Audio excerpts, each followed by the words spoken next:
I'm Fred Ryan, publisher and CEO. We'd like to thank all of you who are here with us today at the Washington Post Live Center, as well as the many that are joining us across our digital platforms. We're excited to continue our CEO series where globally recognized business leaders discuss how they're addressing some of the most pressing issues of the day and the impact of those actions on consumers, countries, and the planet. Today, we're delighted to welcome Sir Richard Branson to the series. A prolific entrepreneur, Sir Richard has business interests that have spanned the globe, literally spanned the globe, covering sea, land, air, and space. Over the past 5 decades, he has built and invested in companies that have challenged industry norms across entertainment, financial, transportation, technology, and health sectors, to name a few. His pioneering Virgin Group has consistently demonstrated the importance of innovation and expansion, and in his own words, making business a force for good. This CEO series comes at a unique time for our country and for the global community. Today, decisions made by political leaders and business executives alike have enormous impact, reaching far beyond their direct constituents and customers. Sir Richard has embraced this reality through his personal and professional commitments to issues of climate change, energy efficiency, and conservation. So we look forward to hearing from him about those and other important subjects in his conversation with Jonathan Capehart, Washington Post opinion writer, Pulitzer Prize-winning journalist, and host of the Cape Up podcast series. So now, please join me in welcoming Sir Richard Branson and Jonathan Capehart.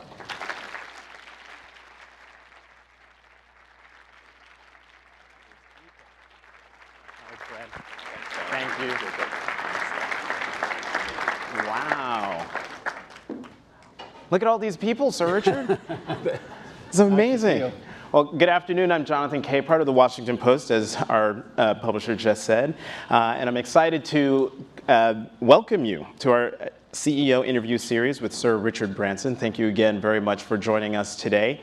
And before we get started, a quick reminder to our audience here and folks who might be watching live stream that I have a tablet here on stage to take a few of your questions throughout our conversation. Tweet your questions to @PostLive using hashtag CEOLive, and do it early and often, because I'm sure Sir Richard will run through all my questions, but you are in town to march in the Climate March tomorrow. Before we talk about that. Yeah.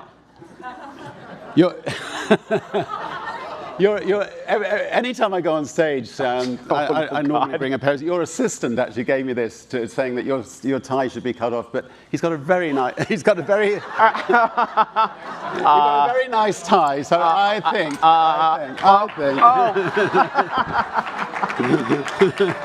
We'll spare you. All right. Oh, okay. All right. All right. You got it? All right. I can't get that one. Okay. Well, on behalf of my tie drawer, I thank you, but Hermes is probably upset because they just lost out on getting a new tie. Well, with that, you can. So you're in town. Yes, you're in town for the Climate March tomorrow. Yeah. In this town and in the country, there are a lot of climate change skeptics. I mean, where do you think that comes from, and why don't you think, even though, 99% of the climate scientists say that there is human cause of this, that the information and the science doesn't go through? Well, it seems to be unique to America, the climate skepticism. As America's got quite a few things unique about it at the moment, but the climate change is one of those things. And so since now you have the Republicans running America, what we as business leaders are trying to do is to get the message across to those skeptics that even if you are a skeptic, it makes sense for America and the rest of the world to be powered by clean energy. I mean, I think even the biggest climate skeptic must like to breathe, their children to breathe clean air. So if we can power the world with sun, by the sun and by wind and by wonderful innovations in batteries. We're going to create hundreds of thousands, millions of jobs. We're going to have clean air, and we'll have a fuel price, energy price globally, which is about half what the current energy price is, and it'll be like that forever. So whereas if we don't invest in clean energy and get out there and create those millions of jobs, fuel prices could be back up at $150 a barrel again, and in my opinion, we'll be polluting and damaging the world we live in as well. But can any of those goals that you just outlined be achieved if the United States is not an active partner in all of that? I mean, you're a big supporter of COP21, but I mean, who knows where the United States government is right now and whether it's in or it's out. But if the United States officially gets out of the Paris Agreement, can any of these goals be reached? Well, the United States will be left way behind if it doesn't keep the momentum going. And I mean, China has got a clean energy revolution going on. I mean, millions of jobs are being created in clean energy. Europe's got a clean energy revolution going on. South America's got a clean energy revolution going on. Unfortunately, in America, 95% of business leaders believe in climate change, and they want to do something about it. Most of the oil companies in America are investing heavily in technology that will be the technology of the future when the demand for oil disappears. So it's not going to be as easy, obviously, if you've got an administration that puts barriers up rather than encouraging it. But I think we've got to make it happen, and we've got to get to that carbon neutrality by 2050. I mean, one interesting thing that I learned yesterday was in one of the TED talks was, James Hansen came up with this brilliant idea a few years ago, and that was, put a tax on carbon, but give 100% of that tax back to people in their wage packets, and equally, right across the board. And there's a group of Republicans, George Shultz and others, who've taken up that idea and are pushing the White House right now to accept it. And if you can create a differential between carbon and clean energy, then it just gives the clean energy revolution, I think, a chance to move even quicker and even more jobs to be created. Well, what you just said actually works perfectly with this question that just chimed in from Twitter, and that is, when it comes to energy alternatives, do you think there's a place for nuclear energy? I think that there could be a place if you think that politically could ever get through. I think that it's unlikely that politically it will ever get through, and therefore I think, fortunately, I think there's enough. I mean, the price of solar has come down so dramatically. The price of wind is coming down so dramatically. The price of batteries are coming down dramatically, and new innovations, are. I mean, we're working with Bill Gates and on a breakthrough energy coalition, looking at new innovations, and there are so many exciting new innovations coming through. So I think some of these things have a better chance, I think, than nuclear, although nuclear arguably needs to be part of the equation. So you have something called the Virgin Earth Challenge, and you started this in 2007, and it's a prize to a company. I want you to talk about it, because the point of this challenge is to come up with sustainable, scalable ways of removing carbon, greenhouse gases from the atmosphere. How many winners have you had? And if you could talk about one or some of the ideas that have come forward, have they gone to scale? So the prize was, I mean, prizes can, longitude, latitude was only discovered because of a prize. I mean, prizes. I mean, one of the reasons we're going to space is because of the X Prize and Spaceship One. So prizes can have a fantastic catalyzing effect. we set up the Virgin Earth Prize, a $25 million prize, to see if anybody could come up with a way of extracting carbon out of the Earth's atmosphere. And we wanted them to be able to extract enough carbon that would, basically solve the problem. So it was a big task, but just to get people thinking. There's a lot of people who've put their mind to it. We've got sort of 10 organizations that we've been watching closely. Nobody's come up with the winning formula yet. It took 75 years for the Longitude Prize to be won. Hopefully, it'll take a lot less. But in the meantime, I mean, this prize is there in case everything else fails. In the meantime, I think we just got to get on and do the nuts and bolts of getting clean energy out there.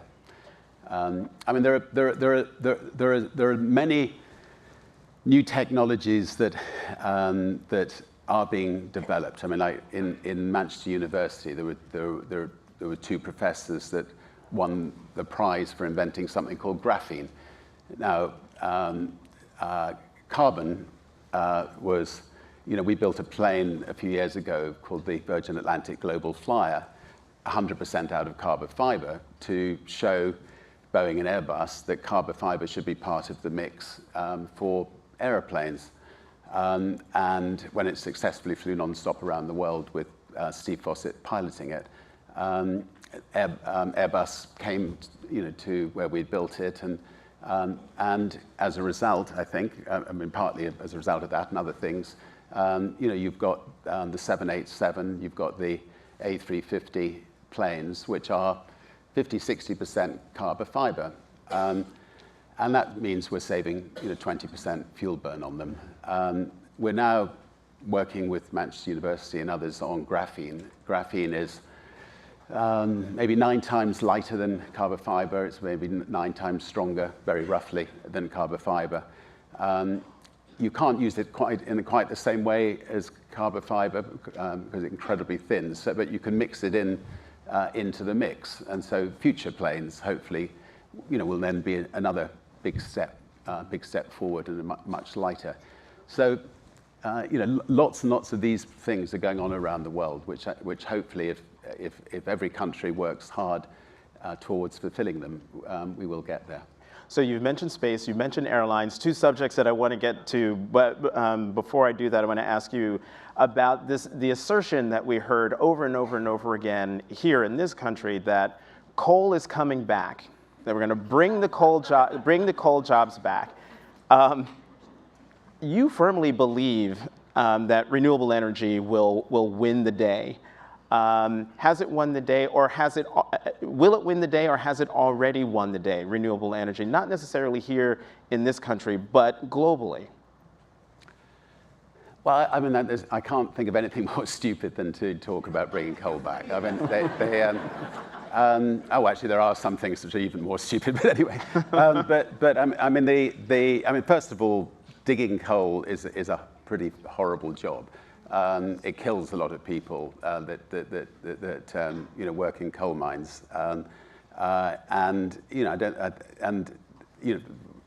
most countries have got rid of that now. And the people who were digging coal in coal mines are now working, putting solar panels on people's roofs,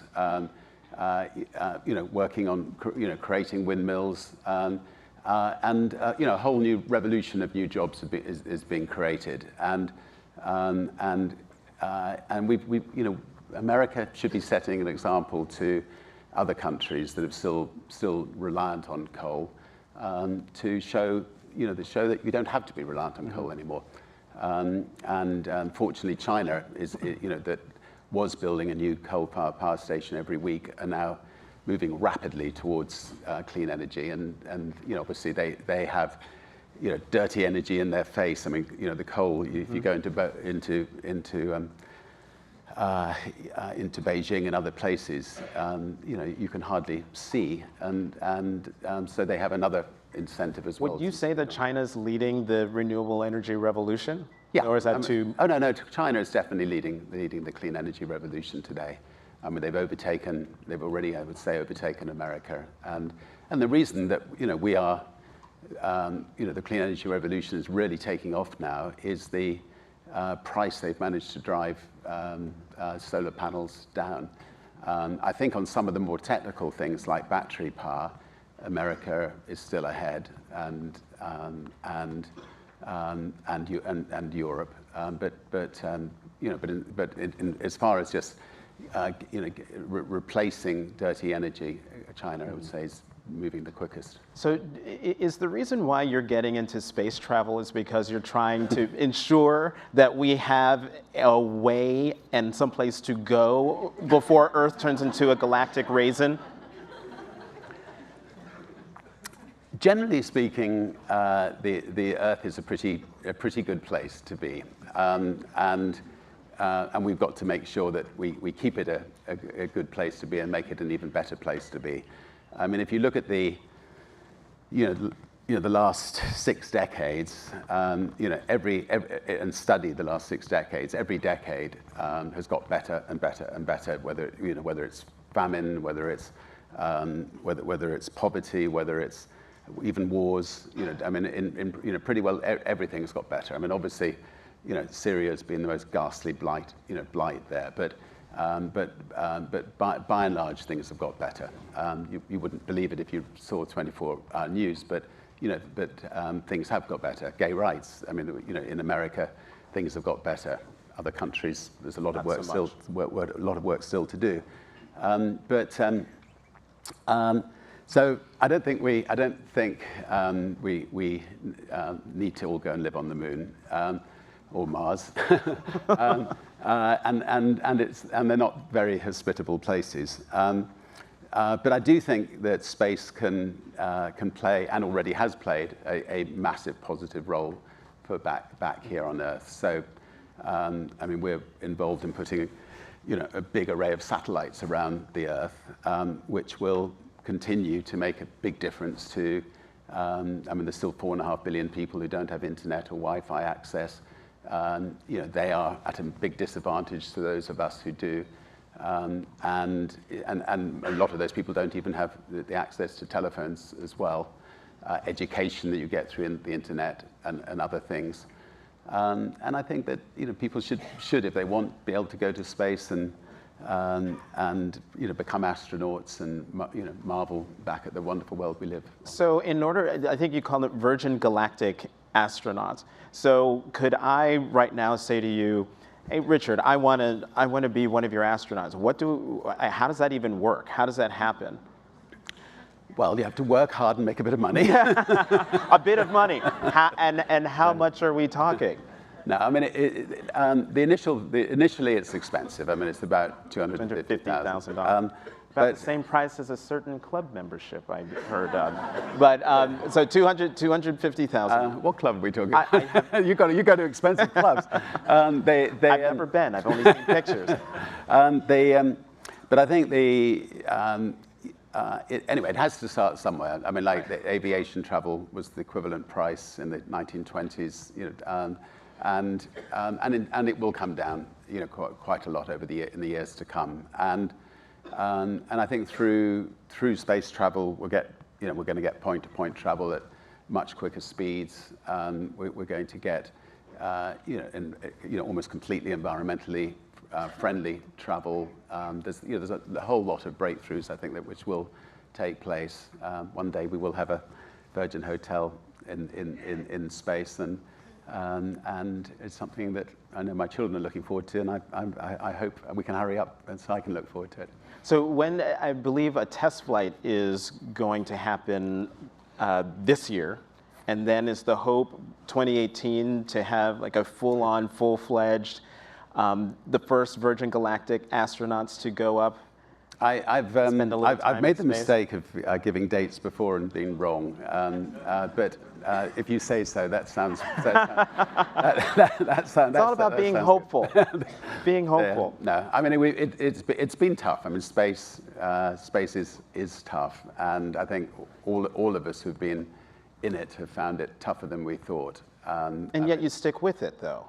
Yeah, but I mean I think we've got 800 astronauts signed up to go to space. They their commitment has helped us keep our commitment to it. We've got 650 wonderful engineers here in the States working on it, and space is becoming a big new industry in America. I mean, you've got Elon, Jeff Bezos, who I think has something to do with. Yes, that would be the beloved Jeff Bezos in this building. You've got three people who really are putting a lot of energy and time and effort into it, and I think we'll hopefully create some magic through it. So let's talk about another kind of travel that is probably as strenuous, but a little closer to Earth, and that's airline travel. I can't imagine a situation happening on a Virgin flight that happened on a certain United flight. But if it had happened on a Virgin flight, what would you have done? I think it wouldn't have happened on a Virgin flight. I mean, I think it's. I think that the whole reason that Virgin set up 33 years ago with Virgin Atlantic was because airline travel was pretty dire, and the way that people were treated was not great.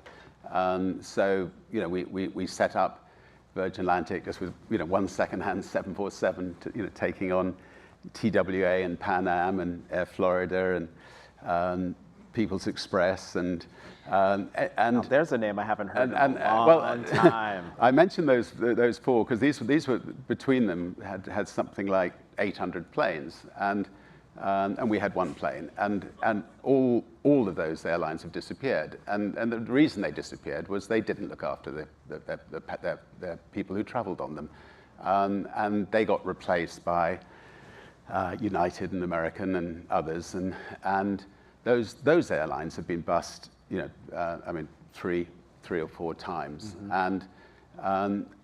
And in America you have something called Chapter 11, where which is great. You just, if your management mess up, they just they just get rid of all their creditors and they start all over again. In Britain, it's like an inside joke. Everyone's sort of giggling. In Britain, if we're, if we mess up, we're like a tree. If a tree dies, we're dead. And we leave room for new young saplings to grow. And so, we have to look after our passengers.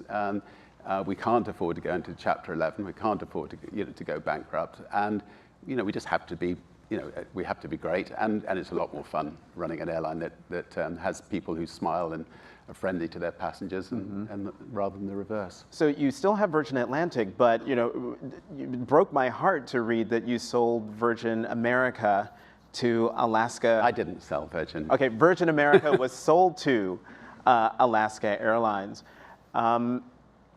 It broke my heart too.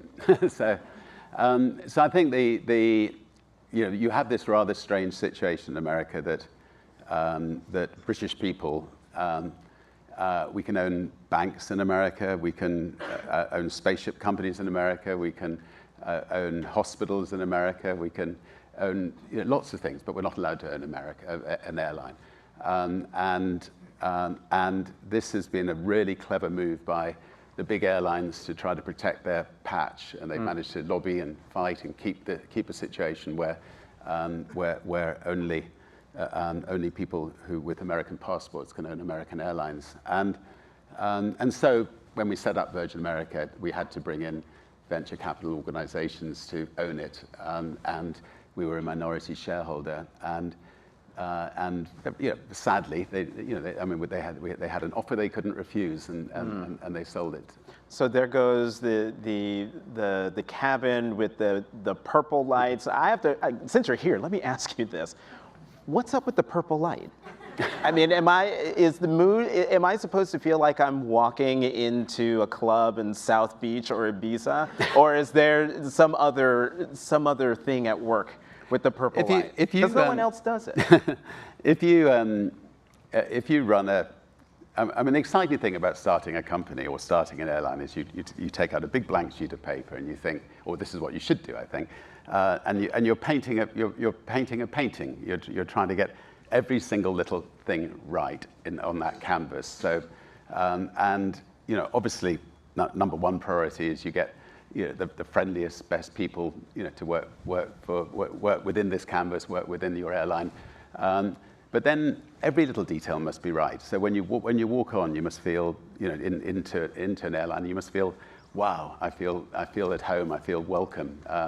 And the quality of the seats, everything must be right. And I think that's what the team at Virgin America achieved. But anyway, watch this space on that. We're not. You're anticipating. Because I was going to say, do you think there will come a time when there will be another airline like Virgin America? Could that? It would be too sad to see. Too sad for there not to be. That's all I can say at this stage. I don't have a whole lot of time to go dive in on that, because you have a lot of interests and a lot of passions, and I'm sort of hard pressed to find an issue that you not only care about, but that you haven't also written about and have campaigned for. One of those is criminal justice reform, and from that is concern about the war on drugs, concerned about the death penalty.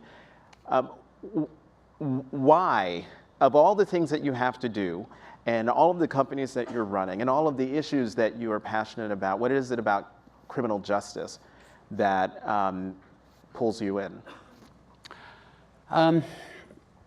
Well, I suppose, I started in business when I was 15, and I've been 50 years of traveling the world and seeing, learning about what's going on in the world, and seeing a lot of things that, are wrong in the world that I feel need to be fixed. One of the things that took place 40 odd years ago was the infamous war on drugs, a similar war that took place on the war on alcohol back in the 20s here in America, and that war has done untold damage on a global basis, because the war started in America, but America's imposed their will on the rest of the world, and it's resulted in hundreds of thousands of people being incarcerated in America, mainly minority groups. It's resulted in people who have drug problems not being able to come and get help, so with this particular problem, we got involved with something called the Global Drug Commission, which is 15 ex-presidents, Kofi Annan and myself, to try to get governments to change their approach and treat drugs as a health problem, not a criminal problem, and to experiment with new approaches. I mean, we've welcomed the states in America that have legalized. We've welcomed the states that have set up medical marijuana centers, and we pray that this new administration does not interfere and just lets this experiment continue, because the experiment is working. It's not resulting in thousands more people taking drugs, and in fact, with the medical marijuana centers, it's actually helping a lot of people who are benefiting from them. First, have you had you personally had any kind of contact with the new administration, anyone in the new administration? I'm not sure I'm the best person to talk to them, because I spoke out quite strongly against the administration before it came into power. But so I will send other people in to talk to them about this issue. Well, if you could talk to anyone in the administration on this issue, particularly the war on drugs and what you said about marijuana, what message would you want to I would say that that they need to do what the Global Drug Commission did. They need to look at examples closely look at Portugal. They had a massive heroin problem at the turn of the century, and the president of Portugal went on television and said, nobody's ever going to go to prison ever again for taking drugs. We're going to help. We're going to sit down and help you. And with heroin, we're going to have places you can come to get your heroin fix. We're going to give you clean needles. We're going to make sure you don't overdose. We're going to make sure you don't catch hepatitis C or HIV. And when you're ready, we're going to put you help you get into a clinic and wean you off. And within a very short period of time, the heroin problem had disappeared from Portugal.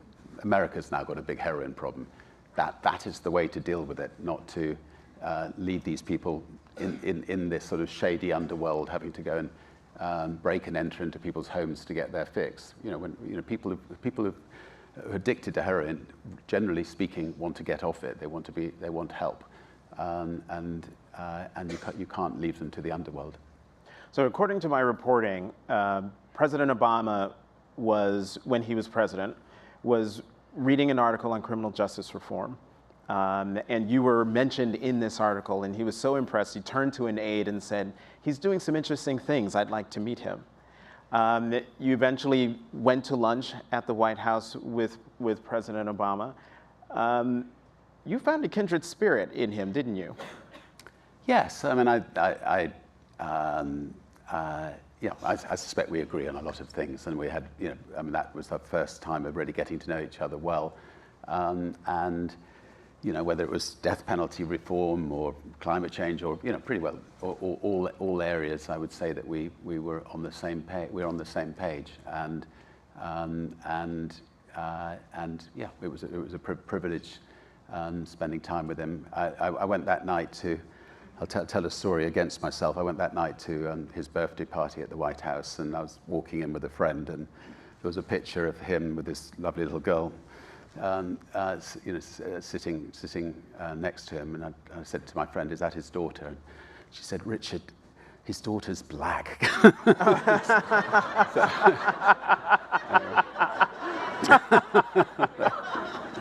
Well, whose daughter was it? No idea. Anyway. So, one of the things that President Obama, when he was president and now that he's no longer president, he's doing the My Brother's Keeper initiative. It was in the White House. Now it's the My Brother's Keeper Alliance. And it covers a lot of the things that obviously he's interested in, but also that you're interested in. Are you involved in any way with MBK? I think we will be working together. We've got a foundation that covers many of the areas that he covers, and we've agreed that the two foundations will overlap on things and work together on things. And I think he's in an incredible position globally to make a formidable difference in the years to come. And I think that's what he wants to do. So. If we can help in any way, we'll certainly be there to help. So Obama and his wife Michelle, they spent some time with you at your home on Necker Island in the British Virgin Islands, a beautiful part of the world. You live there every morning from my research. You get up every morning around 5 o'clock. You do emails. You kite surf every day. Now here's the thing. You do that every day. And here come the Obamas, and you put out this minute video of the two of you in a kite surfing contest, and he beat you. The man was the leader of the free world for 8 years, had no time really for any kind of real exercise, and yet he rolls up on your island and beats you. Did you expect him to beat you? It was humiliating.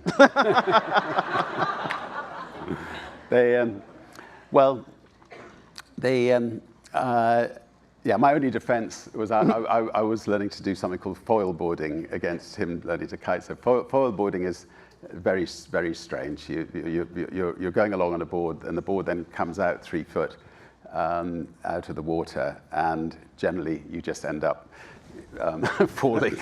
And I fell a lot, and it looks like it hurts. Consumed a lot of the water, but we had a lot of fun, and I'm such a gracious loser, and no, he's extraordinary fit man, and he had the biggest grin on his face for 10 days, and And Yeah, he sure did. That picture like ricocheted around the United States. He looked like, that ex-boyfriend who looks happier and healthier after he left you. It's like, thanks a lot. I think that, I mean, look, there's nothing, when you step down from being prime minister or president of a country, I think you're absolutely right. The best way of doing it is to, you've done your bit, and then you have to hand the keys over for a year or so, and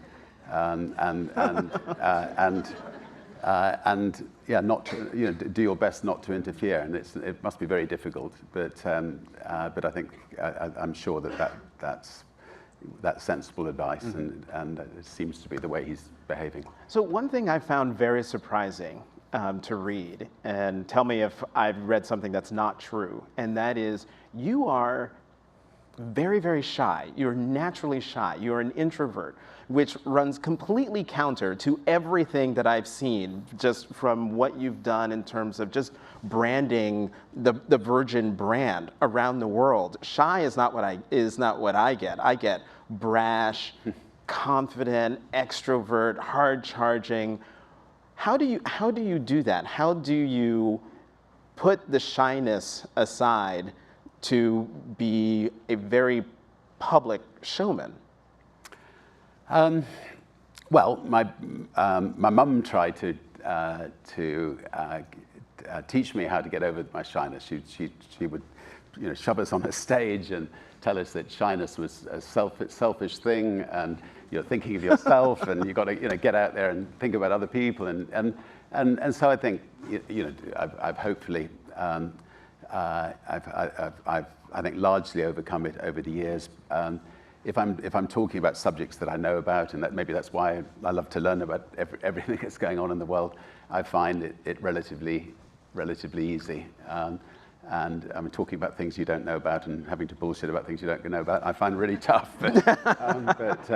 But if I've got a basic knowledge of it, I can overcome the shyness, I think. So 10 years ago, you were asked, what do you want your legacy to be? And you told the interviewer, look, my mother lived till she was 101. I've got a lot of time, so it's too early for that question. That was 10 years ago. Are you in legacy mode yet? Well, my mum's still alive, and so that makes her how old now? No, she's 93 now. So. Oh, 93. Okay. Oh, your grandmother. My grandmother. 101. Right. Yeah. But your mother's 93. Yeah. Some good genes. We're fortunate with the genes. So no, look, I'm trying not to think about legacy yet. But no, I love life. I live life to its full every day. I pinch myself because it's just such a fascinating, fascinating journey. And I think if you get into a position where you can make a difference, then you don't want to waste that position. So I suppose I spend quite a lot of my time on issues. I mean, if I go back in the last 2 times I've only marched twice in my life so far. I've marched against the Vietnamese War when I was a teenager, shouting "LBJ, LBJ, how many kids did you kill today?" And I think the Vietnamese marches by young people really helped bring an end to that very unjust war. Marched against the Iraq War, and sadly, despite massive marches, but maybe not massive enough, that war was not stopped. And climate change is the 3rd time, and just as important, I think, for the world as those other 2. And just as important for our grandchildren and great-grandchildren. And so looking forward to tomorrow's march, and hopefully lots of people will turn up. Well, let me ask you a question here that's come in from Twitter, and that is, with the rise of populism around the world, can people like you create real change on global humanitarian and civic issues? How, and is one of the ways through business? Yes, I think, we've set up various not-for-profit organizations to address some of these issues. So so we set up the Elders with Nelson Mandela and Kofi Annan, Archbishop Tutu, and a number of wonderful ladies like Mary Robinson and so on, to go into conflict regions. We set up the B team, which is a group of business leaders, to wonderful people like Paul Pullman from Unilever and Mohammed Yunus and others to get out and talk about. I mean, we were all there in force at the Paris talks, going along and seeing the Indian ministers, seeing the Chinese ministers, trying to show them that there's a business reason why they should support COP21, so I think a group of business leaders can make a big difference in the world, and we're trying to get, we're setting up a Chinese group and an Indian group and other groups around the world with like-minded individuals, and there are a number of organizations like that we set up, which I think can help push some of these issues forward. Mm-hmm. So we only have about 5 minutes left, and I never like to let anyone go without asking them some rapid-fire, silly, unrelated questions. Thank you. She just noticed I was drinking an empty glass. I cut your tie off. There. Thank you. Anytime. Are you afraid of anything? Like truly afraid of anything? I think the only thing I can think of to be afraid of is is an illness in the family. I mean, or a friend's illness. But otherwise, I can't think of anything I would be particularly fearful of. Mm-hmm. Who has more cars, you or Jay Leno? Well, I don't actually have a car, so I think maybe Jay Leno wins that one. Wait, so is this a fake news thing where I saw they said you like to collect cars? I don't have cars. Okay, I'm going to go find that. Report. I'm going to report I live on an island. I do have a sort of battery-driven golf cart, so you can fly the car. Okay, that counts. I'll take that. And I'm looking forward to these flying cars, so we can fly. I can fly from this side, my island, to other people's islands. Is there an issue you couldn't care less about? I mean, you care about a lot of stuff, but is there an issue that skitters across your desk or in your inbox and you look at it and you go, I really don't care? I try not to care about Trump's first 100 days.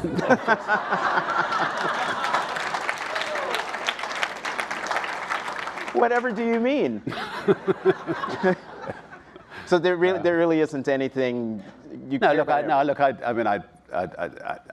I care passionately about most things, and some a hell of a lot more than others. And I'm a good listener. I mean, I just love learning all the time. I left school at 15, so I spent the rest of my life getting the sort of university education I never had from meeting fascinating people and listening and learning and then trying to do something about things. So you're going to throw a dinner party with 5 other people. You and 5 other people from history. Who would the 5 be? And none of them can be alive right now. Who are the 5 people you would love to have around a dinner table? I think it would be, I'll go back to the era of Sir Walter Raleigh, Sir Francis Drake, Queen Elizabeth. The first one. The first one. Just to be clear. No, I mean, I love the great explorers of the early days, and Peter Pan. I'll throw him in.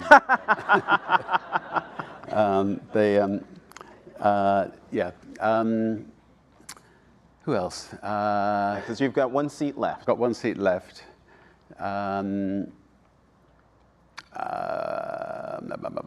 Jesus Christ! Yes, I'd like to. That would be an interesting. I would have thrown in Cleopatra. Damn it! You've got a much more interesting dinner. Well, I mean, if you add 2 more chairs, I'll show up. Yeah, well, you show up with Cleopatra. All right. So if you go online, these videos I know are true because you are in them. And it's Sir Richard Branson's business, or A to Z for business. Yeah, Branson's A to Z of business. And you go through every letter of the alphabet, and each one has a letter. For X, well, no, for V, you say virginity. Why virginity? Well, my life has been pure, untouched. I have two immaculately conceived children. I'm trying to remember why I said virginity. Well, but it's like... But I mean, look, I mean, my first book was called Losing My Virginity, and I've spent my life trying things that I knew nothing about. So I mean, like every business I've been into, I knew nothing about the airline business. I knew nothing about the space business. I knew nothing about music retailing. You know, I mean, I've been, yeah, losing my virginity throughout my life, and learning about things and testing things, and so yeah, it's been a good ride. And then X is for X-rated, and you say everyone should be X-rated. Explain that. Well, I'm sort of paraphrasing there, but that's the lesson I got from it. I can't remember what I meant. Well, I will tell you, it basically goes back to the showmanship. To, you know, don't be afraid to go outside the bounds, to really put yourself out there. Yeah, I mean, I'm known as Dr. Yes, and I just love throwing myself into everything. I find life's a lot more fun when you do that. It's got me into a lot of trouble. You know, and a big chunk of my life has been doing big adventures, and I was lucky to come back from them. You know, particularly the ballooning adventures, but some of them were sort of, I suppose you could say, X-rated. And we have... And the other X-rated stuff I won't go into. No, sorry. Well, real fast, what's the dumbest business decision you ever made? I thought we could knock Coca-Cola into number 2 position. Yeah, I would say that's up there, going after Coke. And we tried, and we had a lot of fun doing it. And for a while, I thought we were going to succeed, because it really took off like a rocket well, like somebody else's rocket, but one day our rocket. Yes. in the UK. But in the end, they had bigger guns than us, and they came in and crushed us. Well, with that, Sir Richard Branson, thank you very much for being here. Thank you all for being here. And you can see other programs and videos at WashingtonPostLive.com. Thanks. Thank you. Right, that's